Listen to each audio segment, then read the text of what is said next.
नमस्कार। आज हम रुद्र संहिता के दूसरे खंड में एक बहुत ही दिलचस्प हिस्से को देख रहे हैं। हाँ, इसमें नारद जी कुछ सवाल पूछते हैं ब्रह्मा जी से। हाँ बिल्कुल। और ब्रह्मा जी जवाब में बताते हैं कि सृष्टि कैसे शुरू हुई और कौन कौन मुख्य किरदार सामने आए। असल में नारद जी शिव और सती की पूरी कहानी जानना चाहते थे। मतलब सती का जन्म कैसे हुआ, शिव जी से विवाह का विचार, फिर वो आत्मदाह। हाँ, और फिर पार्वती के रूप में उनका दोबारा जन्म, तपस्या और शिव जी से मिलन। ये पूरी यात्रा। तो चलिए सीधे ब्रह्मा जी के जवाबों पर चलते हैं, देखते हैं शुरू में क्या हुआ था। हाँ, तो वर्णन ऐसा है कि शुरुआत में, मतलब बिल्कुल शुरू में, भगवान शिव जो थे वो निर्गुण थे, निराकार। कोई रूप नहीं, कोई गुण नहीं। बिल्कुल, एक तरह से अव्यक्त सत्य। फिर वही परमेश्वर सगुण रूप में आए, मतलब एक आकार लेकर, अपनी शक्ति देवी उमा के साथ। अच्छा, और यहीं से फिर कहानियां आगे बढ़ती है। हाँ, यहीं से। और इसके बाद ही त्रिदेवों की उत्पत्ति का जिक्र आता है। हाँ, ये बहुत महत्वपूर्ण है। कैसे हुआ ये? कहते हैं कि सदाशिव के बाएं अंग से भगवान विष्णु प्रकट हुए। बाएं से विष्णु, ठीक है। और दाहिने अंग से स्वयं ब्रह्मा जी। ओके। और उनके हृदय से, मतलब मध्य भाग से, रुद्रदेव। अच्छा, तो विष्णु, ब्रह्मा, रुद्र, और इनका काम भी बिल्कुल स्पष्ट बांटा गया। ब्रह्मा जी को मिला सृष्टि रचने का काम, क्रिएशन। हाँ।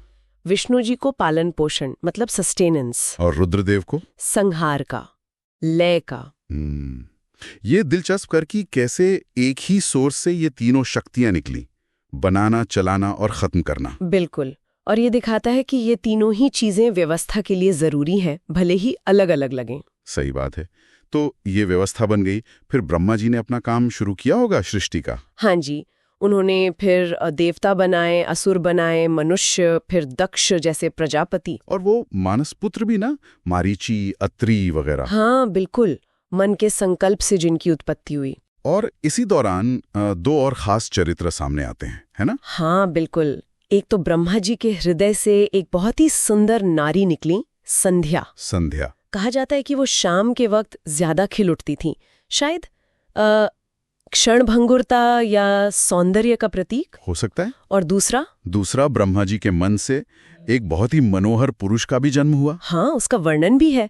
पतला मध्य भाग, सुंदर दांत। हाँ, और वो मतवाले हाथी जैसी गंध, कमल जैसे नेत्र, केसर लगा हुआ। बिल्कुल, मतलब बहुत ही आकर्षक। हाँ, तो जाहिर है उस पुरुष ने ब्रह्मा जी से पूछा होगा कि भाई मुझे क्यों बनाया है, मेरा काम क्या है। सही। और ब्रह्मा जी का जवाब बहुत गहरा है।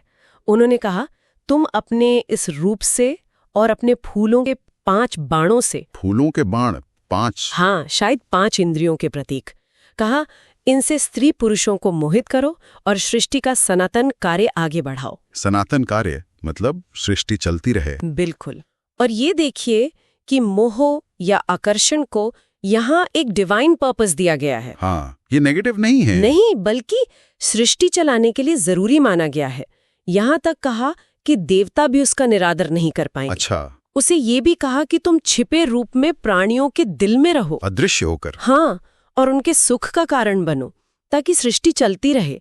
मतलब लोगों का मन ही तुम्हारा निशाना है। कमाल है। और उसका नामकरण का काम ब्रह्मा जी ने अपने बेटों पर छोड़ दिया, शायद ये दिखाने के लिए कि इस शक्ति को नाम देना या बांधना आसान नहीं। तो हमने देखा कि कैसे सदाशिव को मुख्य स्रोत माना गया, उनसे त्रिदेव निकले, सबको काम मिला, एक सिस्टम बना। हाँ, एक व्यवस्था। और साथ ही ये भी कितना सोचने लायक है कि जो अंदरूनी शक्तियां हैं, जैसे आकर्षण या मोह, जिसे उस पुरुष के रूप में दिखाया गया, हाँ, उसे भी एक दैवीय उद्देश्य मिला। उसे खत्म नहीं करना, बल्कि उसे इस्तेमाल करना है सृष्टि के लिए, प्राणियों के हृदय में रहकर। ये वाकई में बहुत गहरा है कि शुरुआत में ही सिर्फ बनाने वाले, पालने वाले ही नहीं, बल्कि वो ताकतें भी बनी जो हमारे व्यवहार को, इच्छाओं को, पूरी सृष्टि के फ्लो को कंट्रोल करती हैं। बिल्कुल। ये सनातन कार्य जिसे चलाने का जिम्मा उस पुरुष को मिला, ये कितना फैला हुआ है जीवन के हर पहलू में, है ना? इस पर और सोचा जा सकता है।